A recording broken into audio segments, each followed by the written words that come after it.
अब तो राजा परीक्षित चुनाव उठे, तब उन्होंने कहा था यदि कोई व्यक्ति नित्य प्रतिदिन 5 यज्ञ करेगा तो उसके छोटे मोटे पाप दूर हो जाएंगे। जो प्रतिदिन नित्य प्रतिदिन कोई ऐसा काम करता है जिससे छोटे मोटे पाप तो दूर हो जाते हैं। पहली यज्ञ कौन सी है? सबसे पहले गौ माता को पहली रोटी गौ माता को देना चाहिए। और दूसरा यज्ञ कौन सी है? जैसे हम भोजन बनाते हैं, भोजन बनाते समय अपने चूल्हे में 1-2 कौर अग्निदेव को चढ़ाना चाहिए। और तीसरी यज्ञ वो है जहाँ पे चींटी ज्यादा रहती है तो आटे में थोड़ा चीनी मिलाकर चींटियों को डालना चाहिए। और चौथी यज्ञ जो जैसे जलाशय होता है, तालाब होता है, नदी होती है, उसमें आटा गूंदकर आटा मारकर थोड़ा सा मछलियों के लिए आटा डालना चाहिए। और 5वें नंबर की यज्ञ सबसे बड़ी जो है, तुम्हारे घर पे यदि भिखारी भी आ जाए उसे कभी जूठा अन्न कभी मत देना चाहिए। तुम्हारे घर पर कोई रिश्तेदार आ जाए, कोई संत आ जाए, कोई ब्राह्मण आया, कोई भिखारी आ जाए तो आपसे यदि कोई चीज झूठी हो गई हो तो उसको हाथ जोड़ के क्षमा मांग लेना। ये संत भगवान हमारे घर पर चीज तो है पर वो झूठी है। कभी भी अनजाने में किसी व्यक्ति को झूठा नहीं खिलाना चाहिए। ये 5 प्रकार की यज्ञ कोई व्यक्ति नित्य प्रतिदिन करता है उसके तो छोटे मोटे पाप तो वैसे टल जाते हैं। कोई तो प्रायश्चित करता है यज्ञ करने से, कोई प्रायश्चित करता है भजन करने से, पर सबसे बड़ा प्रायश्चित कौन सा है? सबसे बड़ा प्रायश्चित कौन सा ऐसा जानो?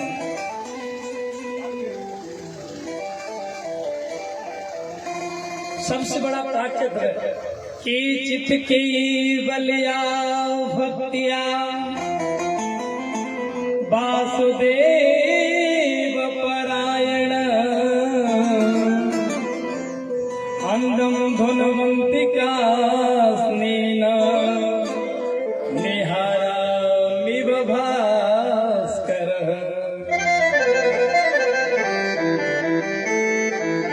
सबसे बड़ा प्रायश्चित बनता है कि चित्त केवल या भक्तिया। जैसे भगवान के नाम के सामने का कोई पाप टिकने वाला नहीं होता है। कितना भी बड़ा पाप हो पर भगवान के नाम के सामने टिकने वाला नहीं है। जैसे कोहरा पड़ता है, कोहरा जब सूर्य की रोशनी होती है तो सारा कोहरा दूर के लिए हो जाता है। अब राजा परीक्षित से सुखदेव जी महाराज कह रहे राजा मुझे एक कथा याद आ रही है। कौन सी? कि भगवान के नाम में कितनी बड़ी ताकत है। सुखदेव जी महाराज राजा परीक्षित से कह रहे हैं परीक्षित भगवान के नाम में कितनी बड़ी ताकत है। कान कुच तुझा कश्चिर दासीपति रजा मिला नामना नष्ट सदाचारो दास्याई संत्रह दूषित।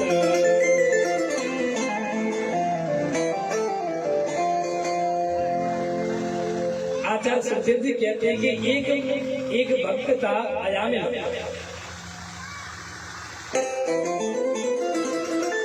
बड़ा विद्वान था, तेजस्वी था, मनुष्य था, पर हमारा शास्त्र क्या कहता है? कामा पुराणम वयम न लज्जा अर्था पुराणम गुरु न बंधु। अर्था पुराणम गुरु न बंधु और कामा पुराणम वयम न लज्जा। यदि तुम्हारे अंदर काम प्रवेश हो गया तो ना तो आपको भय रहेगा कि मेरे पास में पिताजी बैठे हैं कि मेरे पास में माताजी बैठी हैं। कामा पुराणाम भयम न लज्जा, अर्था पुराणाम गुरु न बंधु। इस ऐसे की वजह ना तो गुरु है और ना गुरु न बंधु माने भ्राता, कोई नहीं है।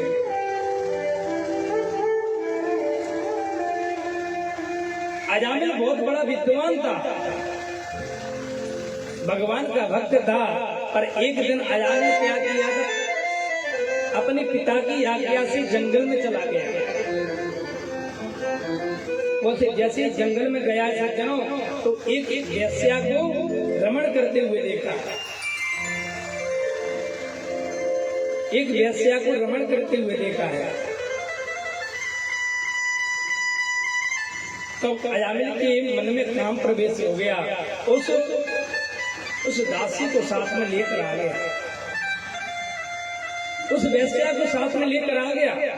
और जैसी वेश्या घर में आती है तो कहती है ये दूसरी कौन है? तब अजामिल कह देता है कि ये मेरी बड़ी पत्नी है। वेश्या कहती है यदि ये घर में रहेगी तो मैं इस घर में रहने वाली नहीं हूँ। अजामिल ने अपनी सुशील पत्नी को त्याग दिया। सज्जनों, मैंने कल भी कहा था किसी व्यक्ति की सुंदरता की पूजा नहीं होती है। कोई गोरा है तो उसकी पूजा की जाए। अरे गोरा होने से क्या मतलब, यदि जिसमें गुण नहीं है, सद्विचार नहीं है, आचार विचार नहीं है, वो व्यक्ति पूजनीय नहीं होता है, वो व्यक्ति पूजनीय नहीं होता है।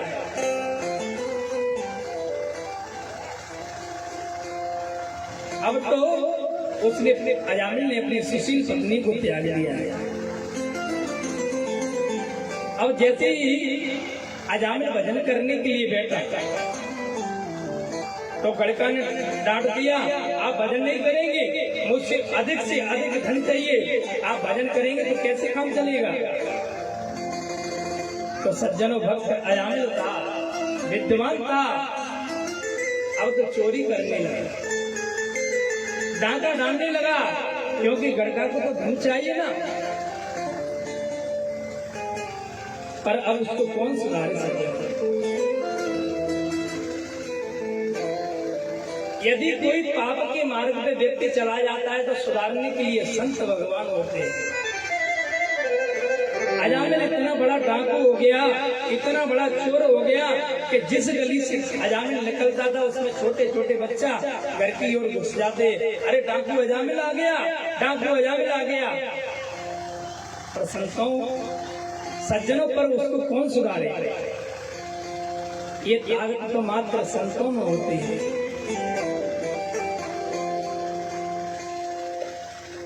संतों में ताकत होती है। अब तो क्या हुआ थे, अयोध्या से वृंदावन की ओर कुछ संत जा रहे थे भजन करते हुए। आइए हम भी संतों के साथ में रहेंगे तो संतों के साथ में आपकी अच्छी बनेगी। ओ संतन के संग लाग रे तो तेरी अच्छी बनेगी। आइए ताली बजाते हुए लाग रे तेरी अच्छी बनेगी। तेरी लाग रे तेरी अच्छी बनेगी। अच्छी बनेगी तेरी किस्मत, अच्छी बनेगी तेरी किस्मत, अच्छी बनेगी तेरी किस्मत जगेगी, अच्छी बनेगी तेरी किस्मत जगेगी। तेरा बड़ा भाग्य तेरी अच्छी बनेगी। संगल के संग लाग रे तेरी अच्छी बनेगी। संगल के संग लाग रे तेरी अच्छी बनेगी।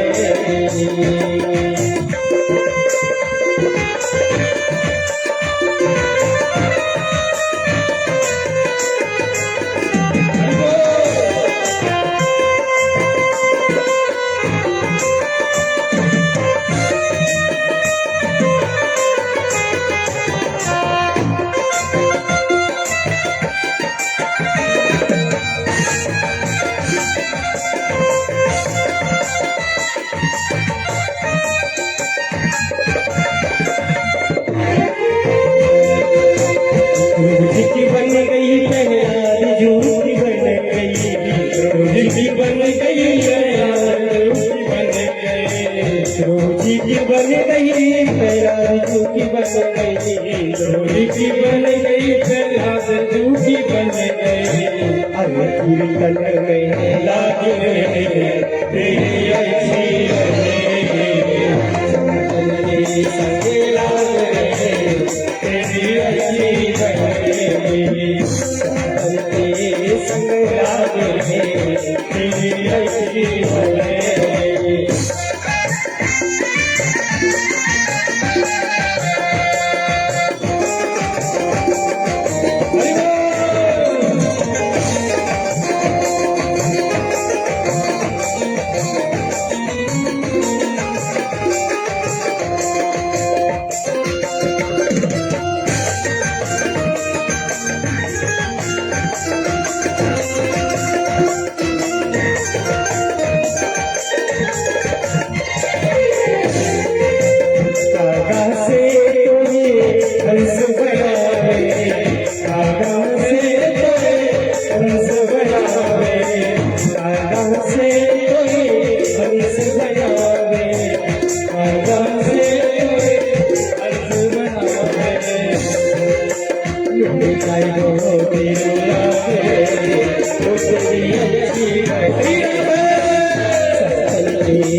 बोलिए संत भगवान की जय जय श्री राधे।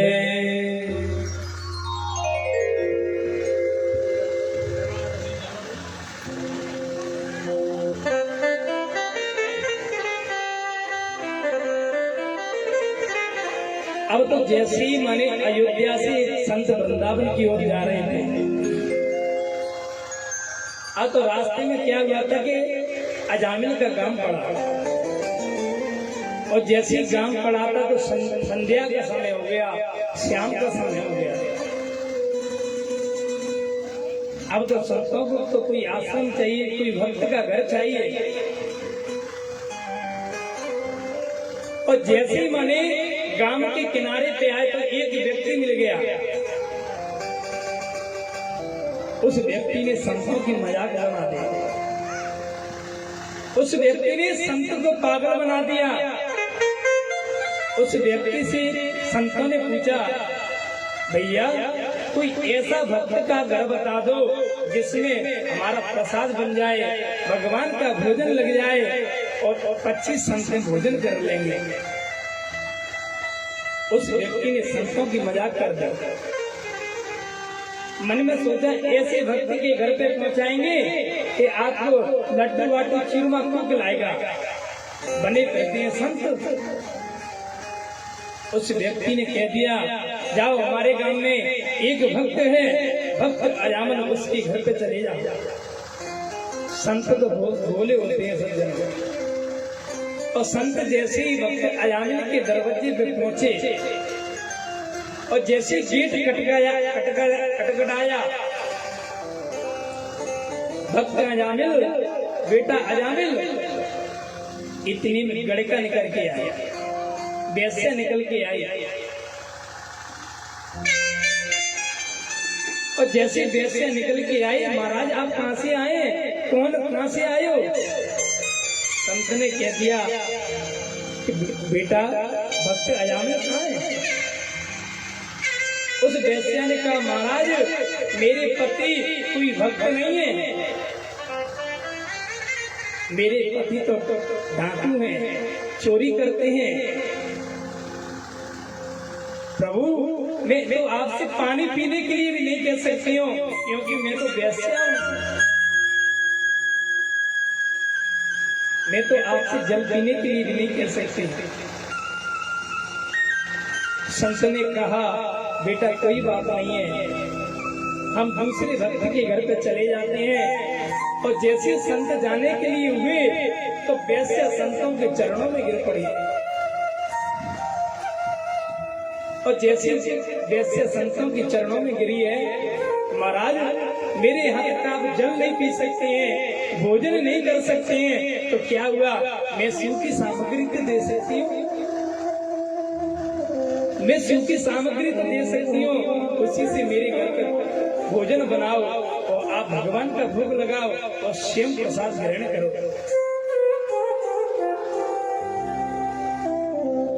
संतों के चरणों में गिर के प्रार्थना करी, संत मान गए। संत ने एक बर के वृक्ष के नीचे भगवान का भोजन बनाया और भोजन बनाने के बाद जैसे भगवान को भोग लगाया है, आज संतों के नेत्रों से आंसू बह रहे हैं।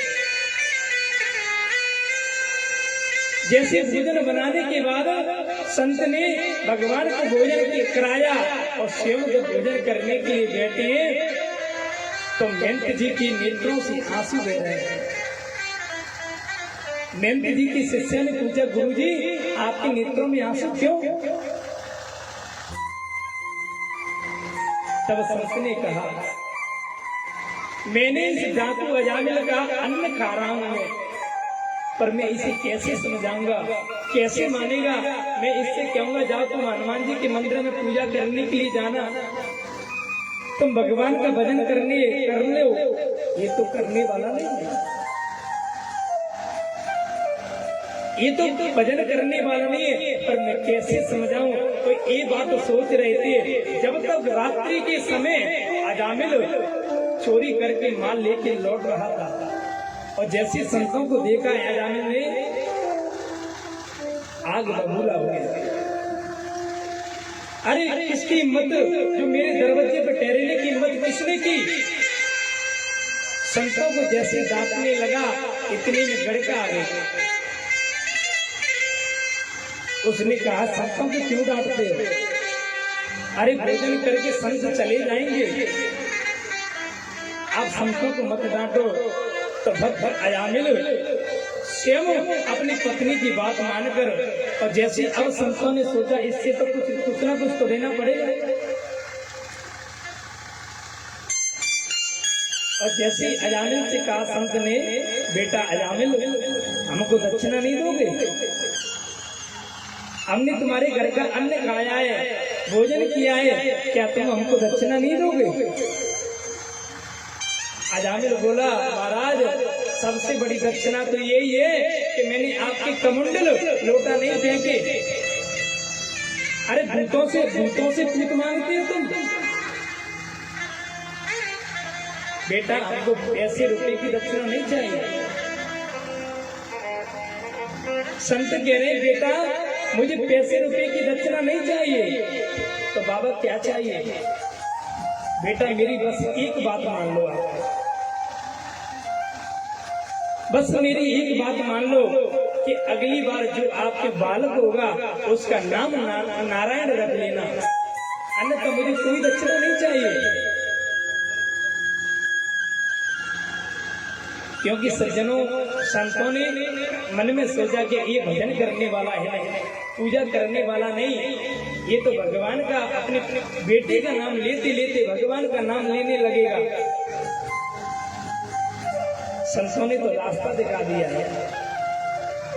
अब तो ठीक 9 महीने के बाद जैसे ही बालक का जन्म हुआ तो अजामिल ने अपने बालक का नाम रख लिया नारायण। अब तो कहीं भी जाता है तो बेटा नारायण, खाता है तो बेटा नारायण, जाता है तो बेटा नारायण। 24 घंटे अपने पुत्र का नाम नारायण नारायण लेते रहा। सज्जनों भगवान का नाम कैसे भी गाओ तो मंगल करने वाला होता है।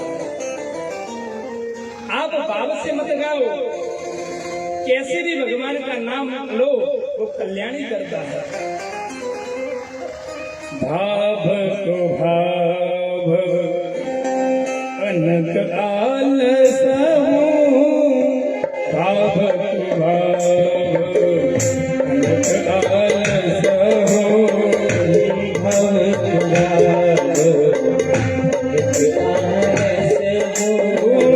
भाव तो भाव अनक आलस हूँ, भाव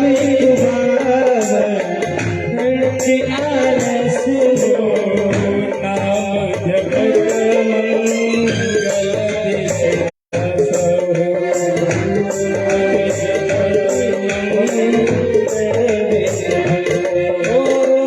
श्री राम जय राम जय जय राम, श्री राम जय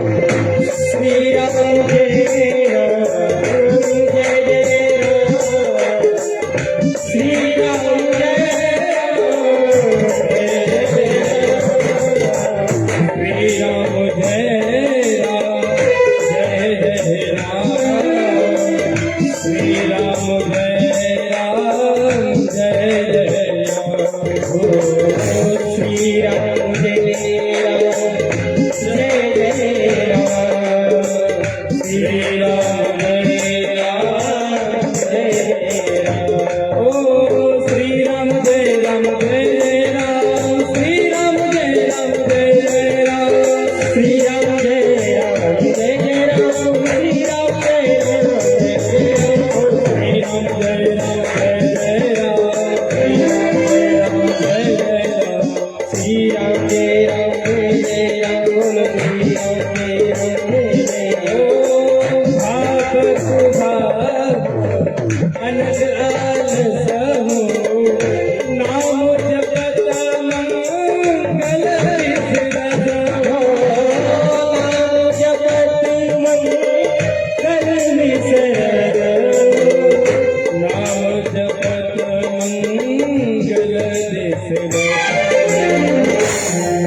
जैसे किसान अपने खेत में बीज बोता है तब ये नहीं देखता कि उल्टा है कि सीधा है, पर वो बीज उगने बिगड़ नहीं रहता है। अब तो जैसे ही मने अजामिल का मरने का समय आया है सज्जनों, और जैसे मरने का समय आया है भागवत में लिखा है अजामिल 88 वर्ष का हो गया। सीएम भागवत में लिखा है कि जब अजामिल 88 वर्ष का हो गया, जब उस मृत्यु का समय आ जाए, अब तो जैसे यम के दूत आए अजामिल को रस्सी से बांध के रखा है। अब अजामिल तड़पने लगा, अरे मुझे बचाओ, अरे मुझे बचाओ, पर पास में कोई नहीं है। थोड़ी दूर पर थोड़ी दूर पर क्या हुआ सज्जनों कि मन से छोटा लड़का खेल रहा था। ना तो किसी को पुकारा, अपने बच्चे से कहता बेटा नारायण मुझे बचाओ, बेटा नारायण मुझे बचाओ, बेटा नारायण मुझे बचाओ। दूरे कीरेण शासक्तम् पुत्रं नारायणं भयम्। अरे बेटा नारायण मुझे बचाओ, बेटा नारायण मुझे बचाओ। इतने में क्या हुआ कि भगवान के पार्षद प्रकट हुए, और जैसे भगवान के पार्षद प्रकट हुए सज्जनों, यम के दूतों को मारकर उनको भगा दिया। और जैसे भगाया है, अब तो यम के दूत जाके तुरंत मैंने कहने लगे महाराज आज के बाद हम कौन कौन से पापी को पकड़ के लाए, हम कौन कौन से पापी को पकड़ के लाए।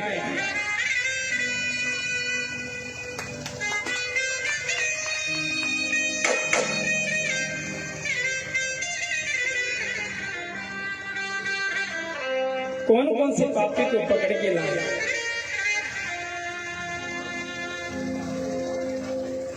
क्योंकि अब बता रहे हैं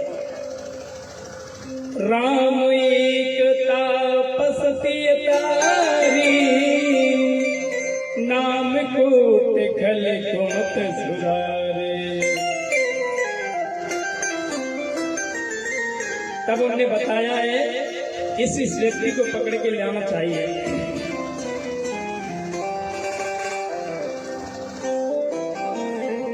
यमराज कह रहे हैं यम के दूतों से कि आप कौन कौन से व्यक्ति को पकड़ के नरक में लाना चाहिए। उनके बारे में भागवत में बताया, बड़ी सुंदर बात कही है। जिव्यान भक्ति भगवत गुण नाम देहम, चेतस्त न स्मरस्तश्चरणारविंदे, कृष्णान नमते यस्य एकदापि, तान्यान्य धस्त सयतो कृष्ण में स्वयक्या। यमराज कह रहे हैं कि सबसे पहले उस व्यक्ति को पकड़ के लाना, जिव्यान भक्ति भगवत गुण नाम देह, जिनकी जिव्या ने कभी भगवान का नाम नहीं लिया हो, जिनकी जिव्या ने कभी भगवान का नाम ना लिया हो, तश्चरणार बिंदे, कभी ना तो भगवान के चरणों में अपना मस्तक नवाया हो, ना तो उसने भगवान का नाम लिया हो, और ना तो कभी भगवान के चरणों में अपना सिर को नवाया हो, ना तो भगवान की कथा से बढ़कर ही हो, ना कभी संतों के दर्शन किए हो। ऐसे व्यक्ति को लाकर मेरे पास लेके आना।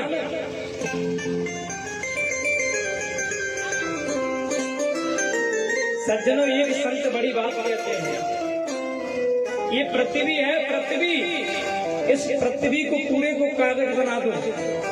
एक संत ने कहा है ये पृथ्वी है, पृथ्वी को पूरे को कागज बना दो, और जो समुद्र है उसको स्याही बना दो, पर राम का नाम नहीं लेके जाऊंगा।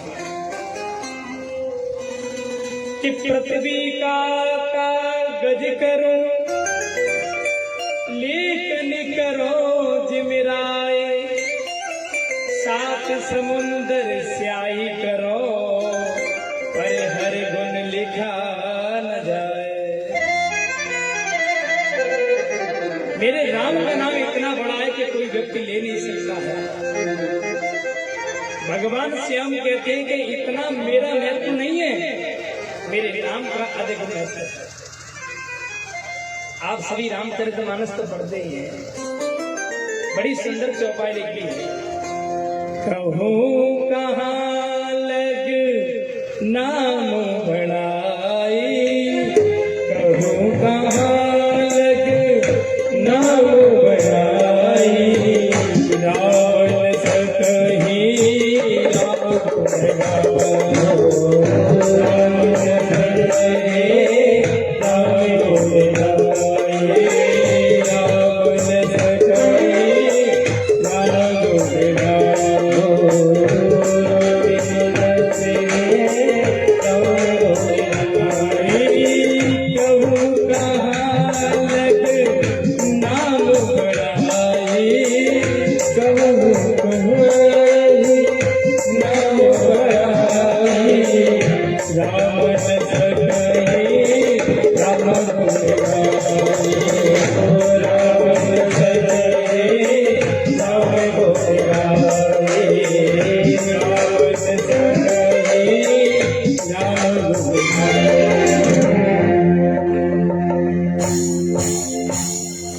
उसी दिन से अजामिल को वैराग्य हो गया और जंगल में जाके स्वयं भागवत का पाठ करके उसने अपने जीवन को मोक्ष को प्राप्त किया।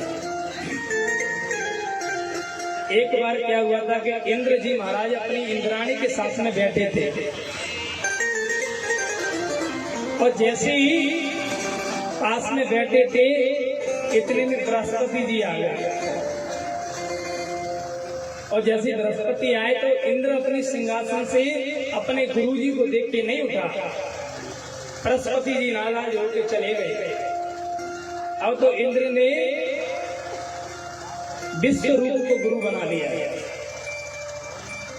और जैसे विश्व रूप को गुरु बनाया है तो विश्व रूप ने इंद्र को सबसे पहले नारायण कवच दिया। यदि कोई व्यक्ति नारायण कवच का पाठ करता है उसके जीवन में कभी उसके शरीर में चेंटा भी नहीं काट सकता है। नारायण कवच में इतनी बड़ी ताकत है, शस्त्र भी फीका मने दूर के लिए हट जाएगा, टूट जाएगा। यदि सच्चे मन से नारायण कवच का पाठ व्यक्ति करता है त्रिकाल मान 3 काल, सुबह दोपहर और शाम के समय, अस्त्र होता है बंदूक भी लौट जाएगी। विश्व रूप ने सबसे पहले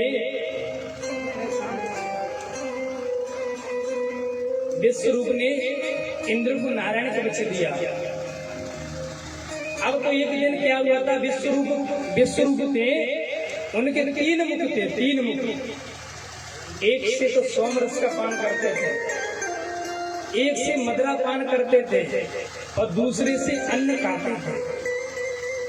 एक दिन धोखे से विश्व रूप ने अस्त्रों की आहुति दे दी तो इंद्र ने अस्त्र से विश्व रूप का गला काट दिया। उसी दिन से इंद्र को ब्रह्म हत्या लग गई और जैसे ब्रह्म हत्या लगी, जैसे ब्रह्म हत्या लगी तो इंद्र डर के मारे घूमने लगा। 1 साल के बाद आया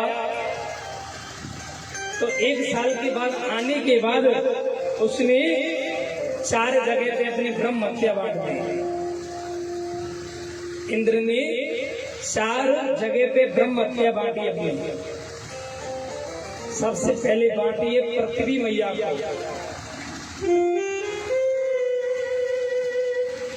और दूसरे नंबर पे बांटी है जल को, और तीसरे नंबर पे बांटी है वृक्ष को, और चौथे नंबर पे बांटी है माताओं को। हमारी जितनी माता है चौथे नंबर पे ब्रह्म हत्या उनको लगती है। जैसे आप पृथ्वी में कितना भी गड्ढा खोद लो एक दिन वो पूरी जाता है। ऊसर की भूमि होती है, ऊसर भूमि बोलते हैं, ऊसर भूमि जहाँ पे कोई पेड़ पौधा कुछ उगता नहीं है उसे ऊसर भूमि कहते हैं। उस भूमि पे ब्रह्म हत्या का प्रतीक होता है। जैसे बरसातों के समय पे जल बहता है उसमें बुदबुदी आते हैं, उसको हटा के जल को पीना चाहिए, नहीं तो ब्रह्म हत्या लगती है। और तीसरे नंबर पे वृक्षों को दिया, जो गोंद होता नहीं, गोंद के रूप में ब्रह्म हत्या प्रतीत होती है। हमारा शास्त्र कहता है कि गोंद को नहीं खाना चाहिए।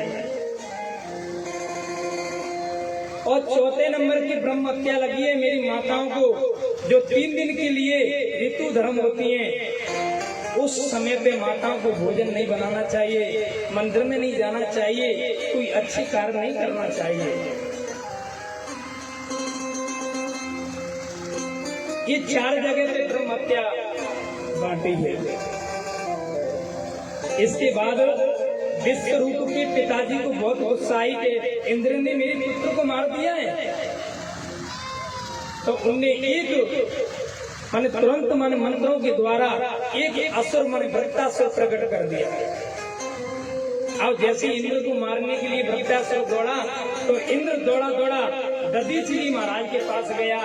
दधीची जी महाराज के मरने के बाद जो वज्र बनवाया इंद्र ने, अब जैसे मने वृत्तासुर पे मारने के लिए दौड़ा है इंद्र, तो वृत्तासुर को स्वयं वज्र में नारायण भगवान नजर आया।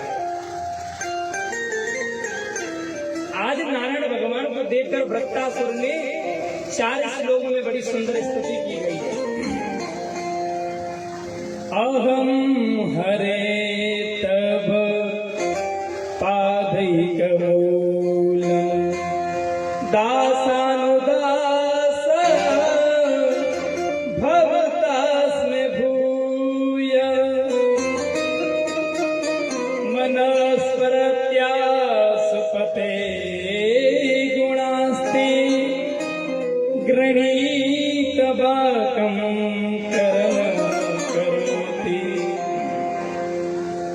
पहले श्लोक में वृत्तासुर ने कहा, हे प्रभु आप मुझे अपना भक्त नहीं बना सकते हैं तो मत बनाओ। आज वृत्तासुर कह रहा है प्रभु मुझे आप अपना भक्त बनाना चाहते हैं, भक्त मत बनाओ। दासानुदास भवतास में भूय, जैसे आपके भक्त होते नहीं उनका भी चेला बन जाओ। और जो मेरी वाणी है 24 घंटे बस आपके ही गुणों को गाती रहे, तब भी भगवान प्रसन्न नहीं हुए। अब द्वितीय श्लोक में बड़ी सुंदर व्याख्या करते हैं। न नाक पृष्ठम न च पारमिष्टम न सार्वभौमं न रसाधिपत्यम न योग सिद्धिर पुनर्भवं वा समंजसत्वा विरहातुरा विरसा। आज वृत्तासुर कह रहे हैं प्रभु ना तो मुझे स्वर्ग चाहिए, ना मुझे मोक्ष चाहिए, ना मुझे सार्वभौम की पदवी चाहिए। हे प्रभु मैं बस आपको ही याद करता रहूं। अब 33 श्लोक में बताते हैं, अजात पच्छा इव माधरं खगा समन्तवसच्युतमा प्रियास्ते प्रिये प्रिये वा बृहता दुर्सावृसम्। आज वृत्तासुर कह रहा है प्रभु जैसे मैंने गैया ब्यानी गैया होती है जंगल में चरने के लिए चली जाती है और जब शाम के 5 बजते हैं तो उनका बछड़ा उनको याद करता है, अरे मेरी माँ आ रही होगी मैं दूध पीऊंगा, मेरी जंगल से माँ आ रही होगी मैं दूध पीऊंगा। ऐसे प्रभु मैं बस आपको याद करता रहा। सुंदर 4 श्लोक में बड़ी सुंदर स्थिति की